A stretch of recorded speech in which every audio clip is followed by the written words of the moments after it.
Excellent job.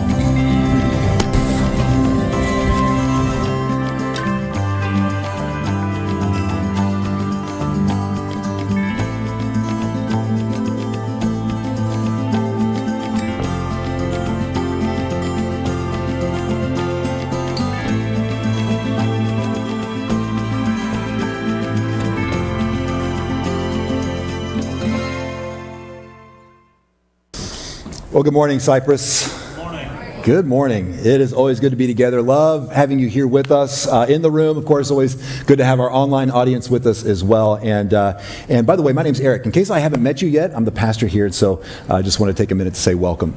Well, we are now in our third week in this series we've called Catch Your Breath, which means that we're at the midway point, really, in this journey as we've been learning what it looks like to live this slow down life in the midst of this hurry up world. And so we started this journey back in week 1, and we kind of laid the groundwork in that very first week of this series by looking at this life of hurry and busyness and overload, this life that so often just characterizes our normal day-to-day lives, right? This life that we've just gotten used to. And we've been contrasting this with the life that Jesus talked about in the scriptures. Right, this life that he actually called the full life, this full life that he came so that we might experience and we might live into this life, this rich and abundant life that he so often defined as a life of love, joy, and peace. And now these qualities, these attributes, these love, joy, and peace, I mean, these are so much more than just emotions that we're chasing after. Right? They're so much deeper than just these good vibes that we're pursuing and hoping to experience in our day-to-day lives, or as we just try to make it through each day, because Jesus describes these qualities of love, joy, and peace as really these core realities. These core realities that we experience as we practice the way of Jesus. In fact, even deeper than that, he said that these are really the kind of people that we become as we follow Jesus. And so this life that he came to give us, this full and rich and abundant life, is something that we're all supposed to just kind of experience within our day-to-day life. This life of love, joy, and peace. And listen, if you're here this morning and you're not a Jesus follower, or you're not a religious person, or you're not a person of faith, that's okay, because I don't believe that we really need to be religious to agree that love, joy, and peace are excellent and admirable qualities that we should all be pursuing, right? Because, they literally make us better in every way. Like, love, joy, and peace, they make us better spouses and better parents and better friends. Better bosses and employees, better teachers and students, better coworkers and neighbors. Just better human beings, right? And so, at the very least, everything that we've been talking about through this series and everything we're going to continue to talk about over the next few weeks, it's just good advice for all of us, right? No matter where we are in our faith journey. But if you're a Jesus follower like I am, then these core realities of love, joy, and peace are really essential conditions of the heart. They're like these trademarks of the life that we have in Jesus. And last week, in week 2 of the series, we talked about the first one, love. We talked about that last week. And then next week, just looking ahead to next weekend, Taylor Fletcher, actually, our worship arts lead, is going to teach us, and he's going to be talking about the third one, peace. And so this week is really all about the full life of joy. And Maya Angelou once said this. She said, "Life is not measured by the number of breaths we take, but by the moments that take our breath away." And that's so true, isn't it? We long for those moments, right? And our lives are measured by these moments that take our breath away, because these are the moments that bring us joy, right? These are the moments that make our lives fuller and richer, and that's what all of us, I believe, really want our lives to be, because all of us want our lives and really the people that we're becoming along the way to be full of joy. But here's the problem. And this goes back to the bottom line that I introduced again in week 1, that the speed at which most of us are living our lives just isn't compatible with the life that we envision. The speed at which many of us are living is just not compatible with the life that we envision. And when it comes to the joy that we want to be this trademark of our lives, here's what is so often standing in our way and keeping us from fully living into these core realities of love, joy, and peace. It's that most of us are too busy to enter the goodness of the moment. We're just too busy to enter the goodness of the moment, and that's where joy is. It's in the goodness of each and every moment. So I remember back in 2018, I was invited to come back to a camp that where I had directed and led some youth programming for several years, and this was years before this invitation came. But I was invited to come back to this camp on that occasion, not as the youth director as I had been, but as the camp speaker that week. And I was really excited about this opportunity because I'd never been given that kind of invitation before to come back and be the speaker at camp. But I was also excited because I kind of saw this opportunity for it to be a little bit more than just a speaking engagement, but to be kind of like a little family vacation, a little family trip, you know. And of course I was going to have the speaking engagements that I had some responsibilities there. But I mean, the camp is a beautiful location and there's always lots to do. And so I thought, you know, I've got 6 speaking engagements as part of that week. And so there's going to be plenty of time between those sessions where our family can just enjoy that time together. And I was looking forward to that. I was excited. The kids were excited. Amanda was excited. But I was also a little hesitant because up to this point in my ministry, I had never been a weekly teacher in any of my churches. In fact, at that particular time, I mean, in 2018, the role that I was serving in that church at the time, I was really only speaking about maybe 4 to 6 times a year. And so I didn't really have like a bank or an archive of teaching series that I had done up to this point that I could just go and pull from and, you know, kind of dust them off and get them ready. So I was going to have to create and generate all new content for this week of camp. And again, 6 original teachings. And so I knew that was kind of a lot, but my goal was to make sure that I had all of those teachings ready to go when I got to camp so that I could enjoy that week with my family. That was my plan. But then while we were working through the details of this, and I was on the phone conversation with the guy who was directing the camp, and we were talking about all this, there was a little mix-up in some of the communication there because I left that conversation with some questions that I was wanting to get answered, and I thought it was kind of hanging in the air a little bit. I didn't think there was a firm yes, and so I was expecting a follow-up phone call from this guy, and that follow-up phone call never came. And so I just thought they had moved on and found somebody else. Well, that guy left that conversation with me thinking that I had given him the green light and I was good to go. And there were posters promoting this week of camp with my name and my picture on those posters before I even knew I was confirmed to speak. And so by the time we put all this together and we cleared all this up, what I thought was going to be a few months of preparation time actually was shrunk down to about a few weeks. And it just wasn't enough time to get all those teachings ready. And so I showed up to camp that first night with about 3 of those messages ready to roll, and the other 3 that were just sort of half-baked. And so what that meant for me was that all of my free time at camp that week was devoted to getting the next teaching ready, right? And so that week at camp looked like this for me. I mean, I would teach, and then I would write, and then I would teach, and then I would write, and then I would teach, and I would write, I would teach, and I would write. I mean, that's kind of how the week went. And I slept a few times in the midst of all that. I had a few meals, of course, but really that's what the week looked like for me. And so while the rest of my family, while Amanda and the kids were out, just gallivanting all over the beautiful campground and just enjoying all that the camp had to offer, while they were out chasing waterfalls and hunting crawdads in the creek and doing all the arts and crafts and trust falls and singing Kumbaya and just everything that makes camp so amazing, I was absent from all of that. I was isolated. I was just getting the next teaching ready. And I left that experience and I told Amanda, I said, I don't think I ever want to be a teaching pastor, a lead pastor anywhere ever. Like who would ever want that job? Like teaching every single week? It's exhausting. And of course, God changed my heart on that, and now here I am. But that week was just so full and so busy that I wasn't able to really step into the goodness of those moments with Amanda and the kids. And in fact, I have no memories of that week that include Amanda and the kids. And anything good and memorable that they got to enjoy together did not include me. I mean, I was not part of that. I was absent from all of that. And so obviously that experience did not go like I had envisioned. But this is what hurry does, right? It rushes us through and it drags us out of these moments and it robs us of the joy that's waiting for us there in those moments. Last week I mentioned something that has come up a lot in recent years, just in this conversation about our hurried lives and this fast-paced society that we live in. It's this thing called hurry sickness. And I talked about this last week, and I actually asked in both services if anybody had ever heard of hurry sickness before, and it didn't look like anybody had. And so I kind of wondered if maybe you guys just thought I was making this up. Hurry sickness just sounds like a made-up thing. Well, I didn't make it up. It's a real thing. And I promise you, it's very real. In fact, the concept of hurry sickness was first introduced by a cardiologist named Meyer Friedman. Now, think about that for just a second. It was a cardiologist who first discovered and identified and even named hurry sickness. And so what does that tell you? Right? I mean, that's kind of scary, isn't it? But here's how Meyer Friedman defined hurry sickness. This is what he said.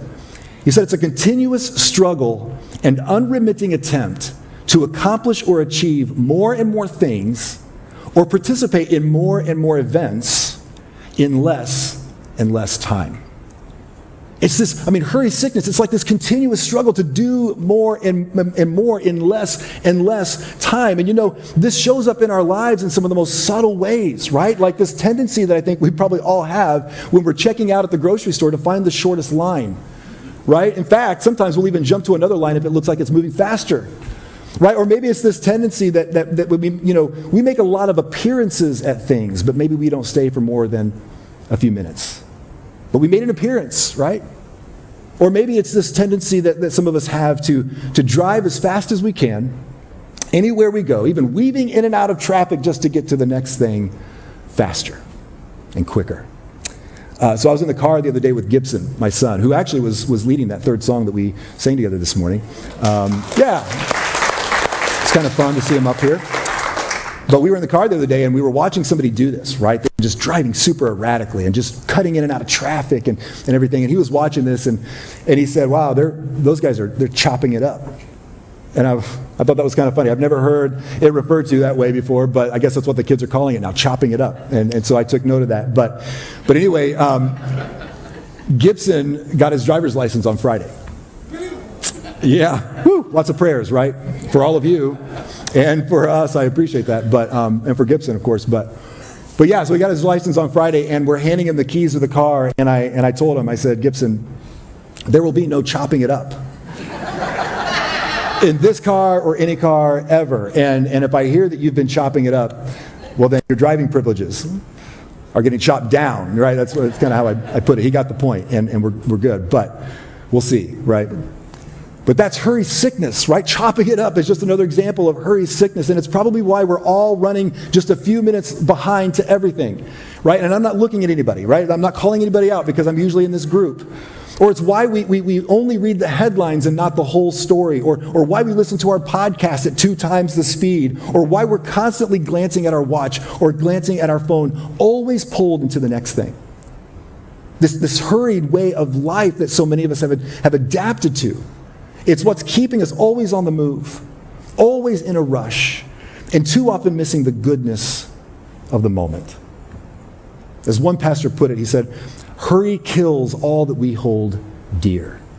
Spirituality, health, marriage, family, thoughtful work, creativity, generosity, just name your value. And then he said, hurry is a sociopathic predator loose in our society. So as we open the scriptures this morning, there's a scene where Jesus actually encounters hurry sickness in one of his close, dear friends. And as we'll see, this hurry sickness that's robbing her of the joy and the life that was right there and available to her in this moment. And so Jesus confronts something in her. In fact, he reveals something to her in this scene, and it was a powerful lesson for her, and it's a powerful lesson for you and I today on just how we can slow down our hurried souls, so we don't miss the goodness of the moment and the joy that's waiting for us there. So I want to look at this with you. We find this in the book of Luke in chapter 10, and we'll start in verse 38. So let me read this for us. As Jesus and the disciples continued on their way to Jerusalem, they came to a certain village where a woman named Martha welcomed him into her home. And so I'll pause just briefly here to explain that Martha, there were actually 3 people in this household, Martha and then her sister that we're going to meet in the very next verse actually, and then their brother Lazarus, who isn't actually mentioned in this passage, but all 3 of these, Martha, Mary, and Lazarus, they're all very close friends of Jesus already at this point, which is why Martha's hosting them. And so Jesus and his disciples, they show up at Martha's house, and then verse 39, her sister Mary sat at the Lord's feet listening to what he taught. But Martha was distracted by the big dinner she was preparing. She came to Jesus and said, Lord, doesn't it seem unfair to you that my sister just sits here while I do all the work? Tell her to come and help me. Now, again, I want to pause here because there's so much happening. We need to get just 2 verses, but there's a lot happening here, and I want to make sure we take in the whole scene because I mean, Jesus is at Mary and Martha's house, right? And so were all of his disciples. And so if you just take that all into account, I mean, if Lazarus was there, even though he's not mentioned, I mean, that's like 15 or maybe 16 people, and they're all going to get hungry eventually, and the meal's not going to prepare itself, right? And now, you know, this passage doesn't really say who was the older sibling. Right? Was it Mary? Was it Martha? But I think we kind of know that it was Martha, right? You can just kind of tell because, I mean, she is such a firstborn in this scene, right? I mean, so I'm a firstborn in my family. I'm the oldest of all my siblings. I'm curious, where are the other firstborns here this morning? A handful of you? Awesome. Okay, Amanda's a firstborn, right? Okay, so you guys get it, right? You guys get Martha, and I mean, Martha, she's in this moment, in this scene, she's so type A. I mean, she's very take action. She's got to, stay within the lines, got to meet expectations because she knows what needs to be done, and she just assumes it falls on her to make sure that it all gets done. Right? So here she is, she's taken it upon herself to make all this food and to prepare this meal for 15 or 16 people, and of course, there's a lot to do.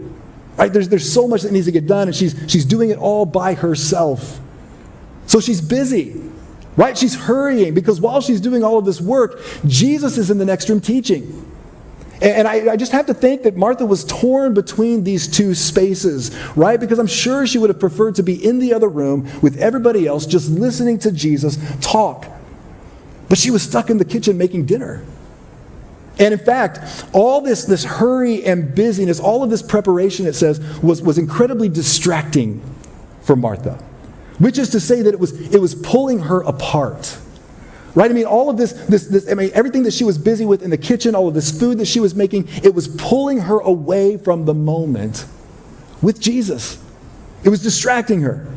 So I imagine Martha just frantically trying to get everything ready, just rushing around the kitchen, putting it all together, probably at one point picking up a bowl. I mean, I just imagine her just sitting there with this bowl in her arms, stirring something, mixing it up, and then just kind of like poking her head into the other room, trying to catch what Jesus is saying. And then she looks in, and there's Mary, right? Just the typical baby sister, right? Just sitting there on the floor next to Jesus without a care in the world.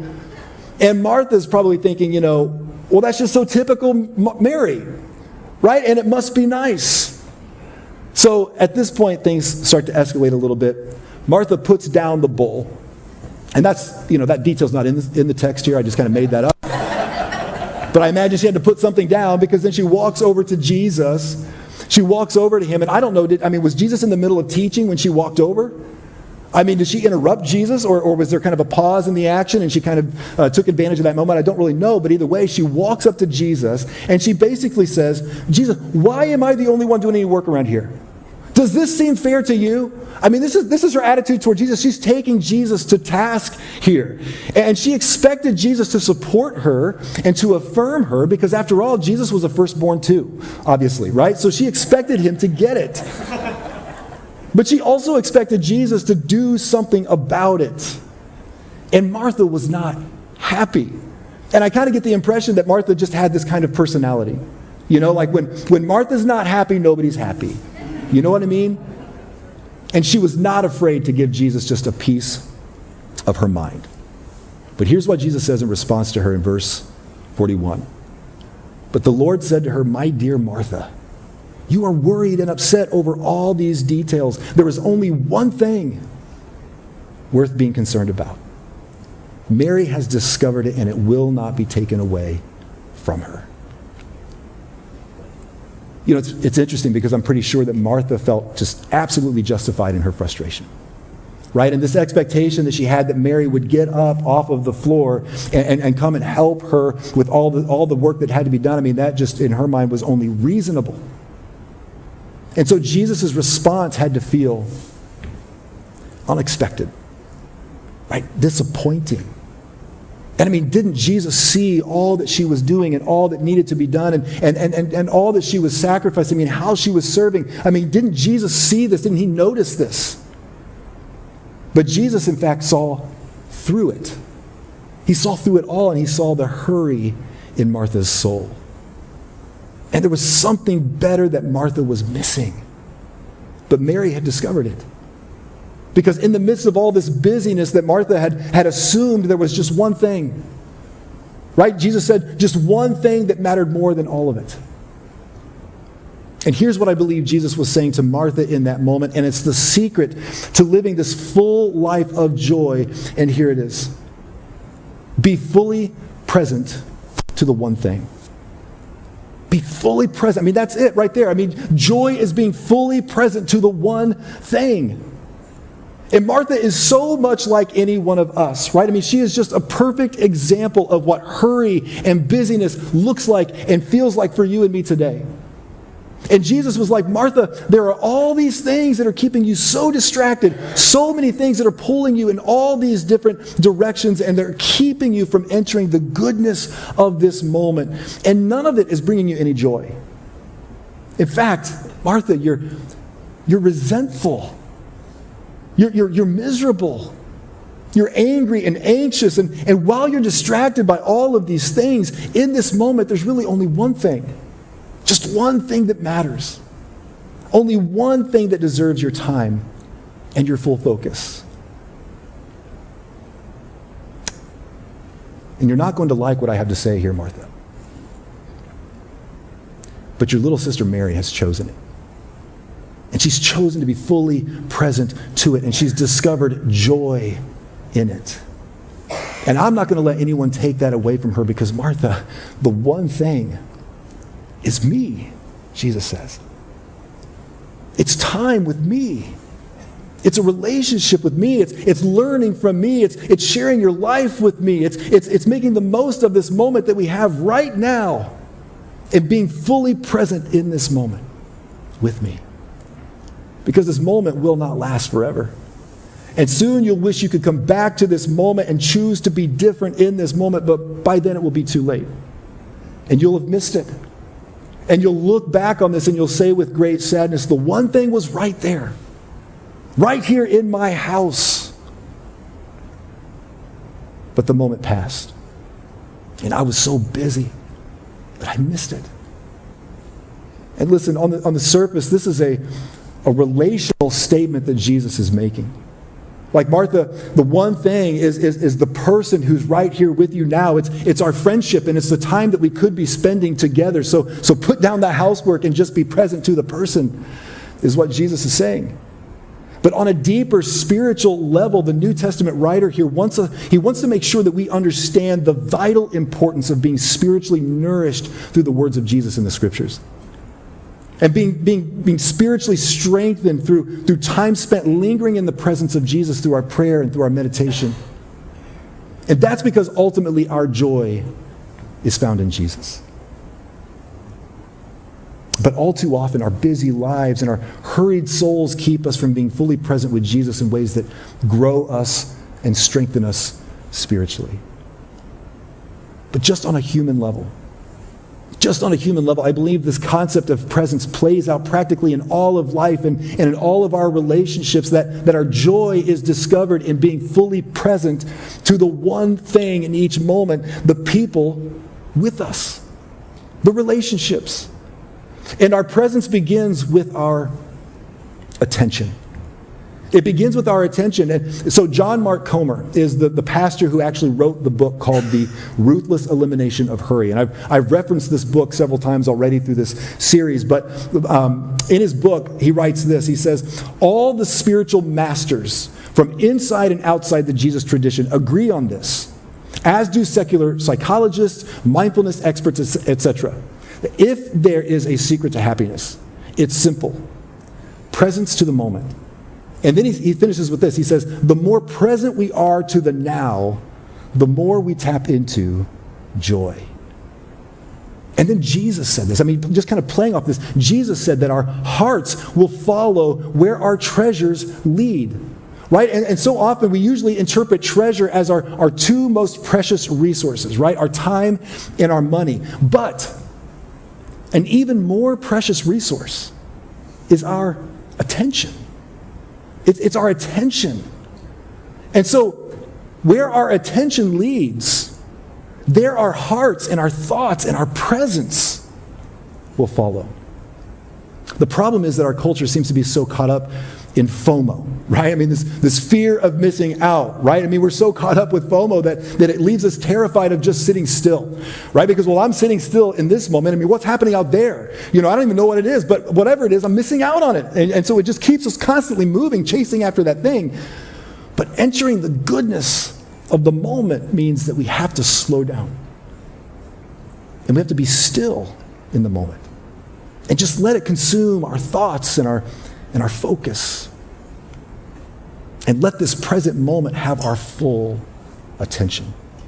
Not thinking about what happened before and not thinking about what's going to happen later or what has to get done by tomorrow or what so-and-so said last week.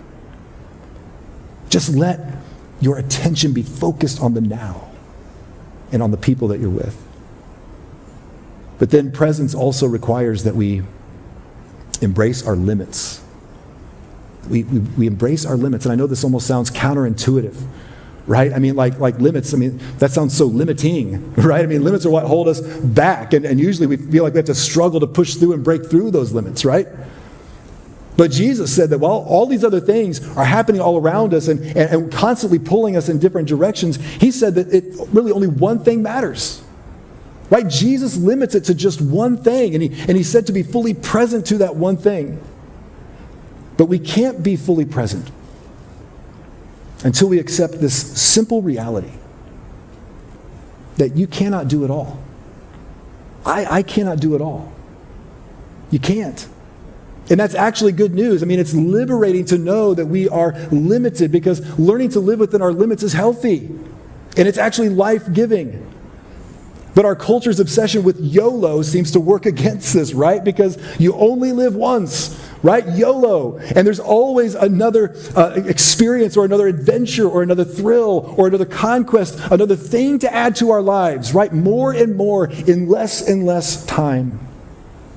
And this cultural ideal convinces us that joy is found and experienced when we live beyond our limits.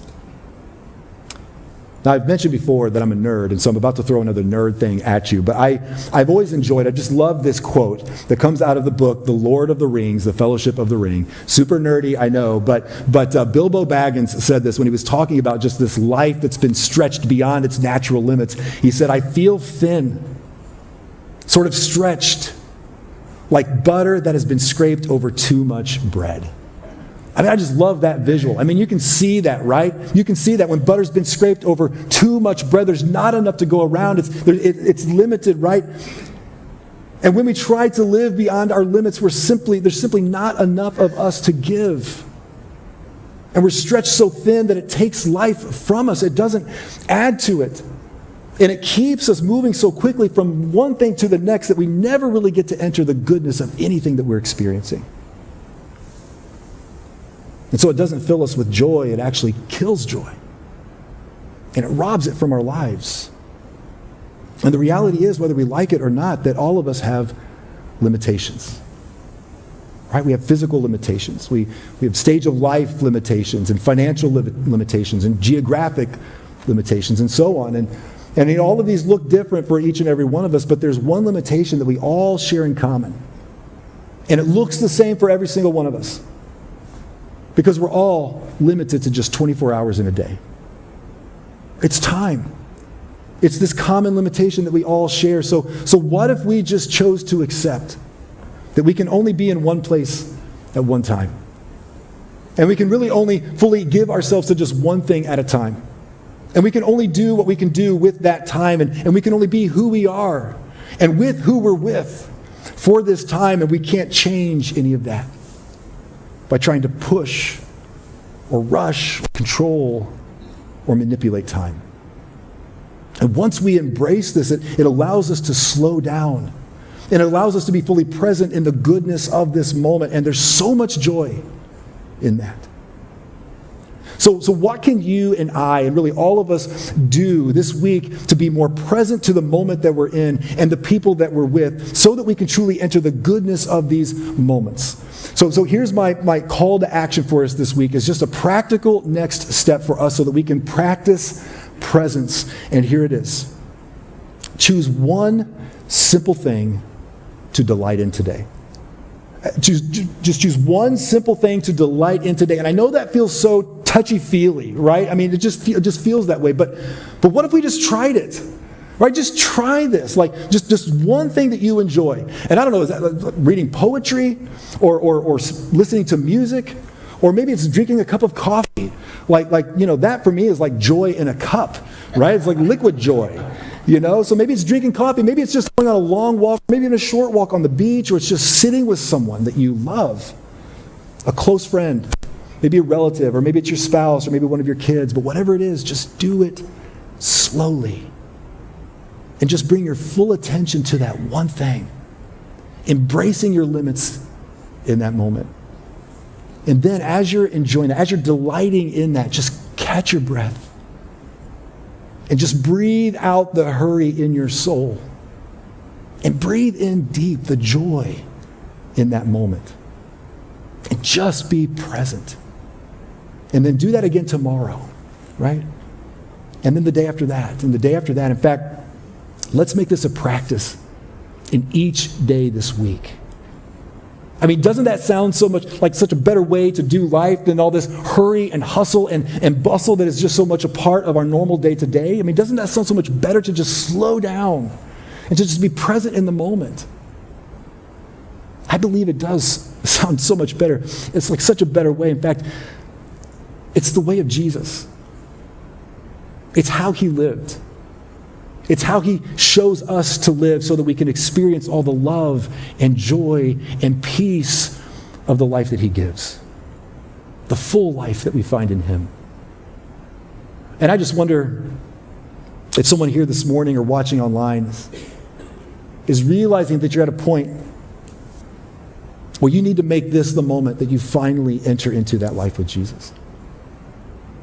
This rich and abundant life of following him and in a relationship with him and in this new and transformed life that he made possible through his death on the cross and his resurrection from the grave. And that life begins in you with just a very simple but genuine prayer. Jesus, I give my life to you. I give my life to you. And Jesus says that when we give our lives to him, he breathes his resurrection life into us. And at that point, the journey begins, right? This journey of learning from Jesus and sitting in his presence and day by day learning to practice the way of Jesus just one step at a time, because it's not an event. It's a journey. And it begins with this simple prayer. And if that's you this morning, if you're here, if you're watching online, and if you're ready to take this step into this life with Jesus, then I invite you to say this prayer with me. And so if you would, if we just all bow our heads as we bring this to a close this morning. And pray this prayer with me if this is where you're at and you know this is the step that you need to take. Jesus, I give my life to you. I'm ready to follow you. And I want to know the joy of a life lived in your presence and according to your way, Jesus. So today, in this moment, I give my life to you. And so with your head still bowed, I just want to pause for a moment to see just if anybody said that prayer this morning. If that's you, you said this prayer for the first time, I want to ask you to do something. I know it's going to feel like a stretch. It's going to feel brave, and it is. But would you just lift a hand so I can see who you are? I just want to give you an opportunity. We want to know who you are. So would you lift a hand?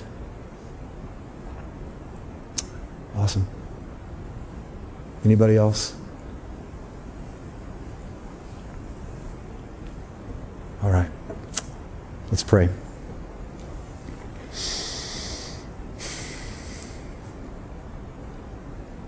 Jesus, we thank you for showing us a better way.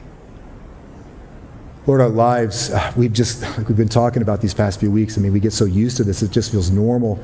And I wonder if any of us really, as we stop to think about the greatest challenges in our life and what could be keeping us from all that we envisioned our lives to be and the people that we dreamed of becoming, I mean, if any of us really stepped back and thought that it could be hurry that's standing in our way. But Jesus, you show us what it looks like to live this life of presence, to slow down. And you've invited us to do the same, to slow down and to just live in your presence, to walk in your presence.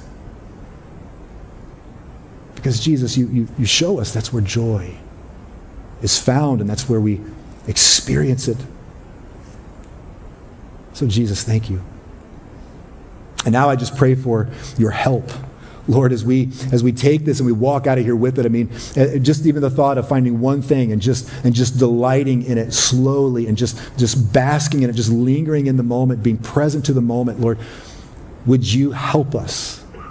Because as soon as we try this, Lord, I know 1,000 things will start running through our minds and our attention will be pulled in all these different directions. But Lord, help us to be still and help us to give our full attention to the one thing, Jesus.